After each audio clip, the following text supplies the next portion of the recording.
وضو بعض صورتوں میں فرض ہوتا ہے، بعض صورتوں میں وضو واجب ہوتا ہے، اور بعض صورتوں میں وضو سنت ہوتا ہے۔ ہم سب کو یہ معلوم ہونا چاہیے کب وضو کرنا فرض ہے، بغیر وضو کے وہ کام ہوگا ہی نہیں، کب وضو کرنا واجب ہے، بغیر وضو کے وہ ناقص ادا ہوگا اور دم لازم ہو سکتا ہے، اور کب وضو کرنا یہ سنت ہے۔ وضو فرض کب ہوگا؟ تین صورتوں میں وضو فرض ہے۔ اگر کسی کا وضو نہ ہو تو وہ نماز پڑھنا چاہتا ہے تو ہر قسم کی نماز کے لیے وضو فرض ہے، چاہے نماز جنازہ ہے، چاہے عید کی نماز ہے، چاہے نارمل 5 نمازیں ہیں، چاہے جمعے کی نماز ہے۔ ہر قسم کے سجدے کے لیے وضو فرض ہے، چاہے سجدہ تلاوت کرنا ہو وضو فرض ہے، سجدہ شکر کرنا ہو وضو فرض ہے۔ لہٰذا کوئی شکرانے کے طور پر اگر سجدہ کرتا ہے تو اس سے باوضو ہونا ضروری ہے۔ کرکٹرز اگر سینچری لگانے کے بعد سجدہ شکر کرتے ہیں، اس وقت ان کا باوضو ہونا ضروری ہے، بے وضو سجدہ نہیں کیا جا سکتا۔ سجدہ نماز کی مثل ہے، جیسے نماز کے لیے وضو ضروری ہے ویسے سجدہ تلاوت اور سجدہ شکر کے لیے بھی وضو فرض ہے۔ تیسری چیز جس کے لیے وضو فرض ہے، قرآن کو ٹچ کرنے کے لیے، چھونے کے لیے وضو کرنا، باوضو ہونا فرض ہے۔ بے وضو شخص قرآن کو ٹچ نہیں کر سکتا، چھونا منع ہے۔ اللہ تعالیٰ نے قرآن مجید میں واضح ارشاد فرمایا کہ اسے طاہر مطہر پاکیزہ لوگ ہی چھوئیں۔ تو تین چیزوں کے لیے وضو فرض ہے، نماز کے لیے، ہر قسم کے سجدے کے لیے، اور قرآن کو چھونے کے لیے۔ ایک چیز کے لیے وضو واجب ہے، وہ ہے طواف۔ لہٰذا اگر کسی نے بغیر وضو کے طواف کر لیا تو طواف ہو جائے گا، لیکن بغیر وضو کے کرنے کی وجہ سے اس پر دم لازم ہو جائے گا۔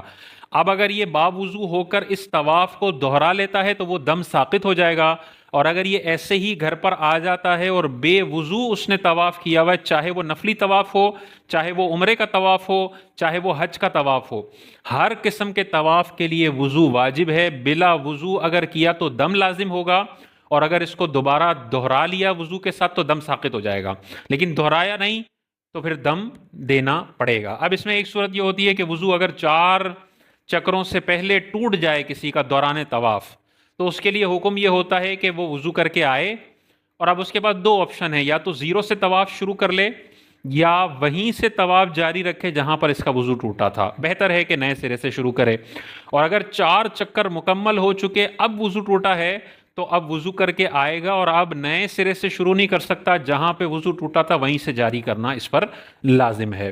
بعض صورتیں ہیں جن میں وضو کرنا سنت ہے، فرض بھی نہیں ہے، واجب بھی نہیں ہے۔ جنبی شخص جس پر غسل فرض ہے وہ غسل کرنے جا رہا ہے تو غسل سے پہلے وضو کرنا سنت مبارکہ ہے۔ جنبی شخص غسل کرنے سے پہلے اگر کھانا چاہتا ہے، پینا چاہتا ہے، سونا چاہتا ہے تو جنبی شخص کے کھانے، پینے اور سونے سے پہلے وضو کرنا یہ سنت مبارکہ ہے۔ اذان اور اقامت سے پہلے مؤذن کا باوضو ہونا یہ سنت مبارکہ ہے۔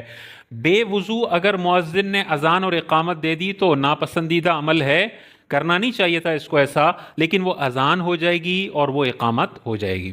یوم عرفہ کے دن جب ہم وقوف کر رہے ہوتے ہیں حاجی حضرات، تو وقوف عرفہ کے لیے وضو کرنا یہ سنت مبارکہ ہے۔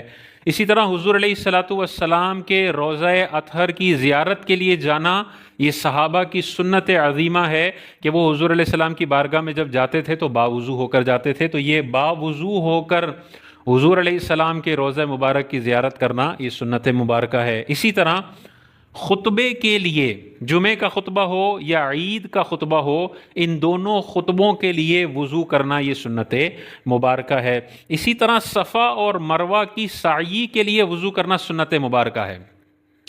طواف کے لیے وضو واجب ہے، لیکن صفا مروہ کی سعی کے لیے وضو واجب نہیں ہے، سنت ہے۔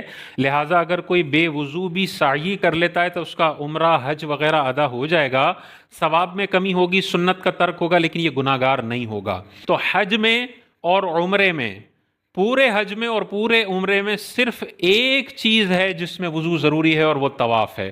باقی وقوف عرفہ میں بھی وضو ضروری نہیں ہے، سنت ہے۔ وقوف مزدلفہ میں بھی وضو ضروری نہیں ہے۔ مینا میں وقوف جو ہم کرتے ہیں، قیام کرتے ہیں، اس کے لیے بھی وضو ضروری نہیں ہے۔ سعی کے لیے بھی وضو ضروری نہیں ہے، صرف طواف کے لیے وضو واجب ہے۔